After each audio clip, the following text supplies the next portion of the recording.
आज से एक नया वित्तीय वर्ष यानी फाइनेंशियल ईयर 2026-27 शुरू होने जा रहा है। लेकिन जो बदलाव हैं वो कभी खुशी कभी गम देने वाले हैं। चाहे इन हैंड सैलरी की कमी की बात करें या फास्टैग के बढ़ते प्राइस की, तो आइए समझ लेते हैं संक्षेप में आखिर आज 1 अप्रैल से क्या क्या बदल रहा है।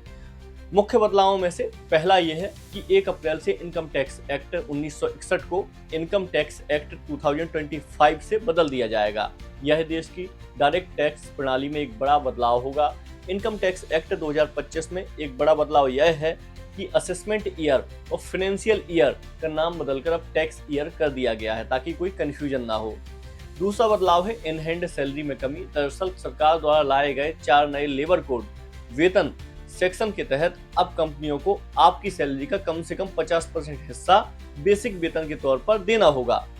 इस नए बदलाव का मतलब है कि आपका प्रोविडेंट फंड पीएफ में योगदान बढ़ जाएगा, जिससे असल में आपकी इन हैंड सैलरी यानी हाथ में आने वाली सैलरी थोड़ी कम हो जाएगी।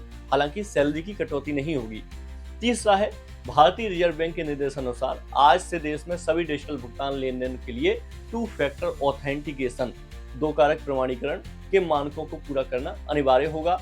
चौथा है वित्तीय वर्ष 2026-27 के लिए फास्टैग वार्षिक पास की संशोधित फीस आज से लागू हो जाएगी। 3000 से बढ़ाकर 3075 करने की घोषणा कर दी गई है।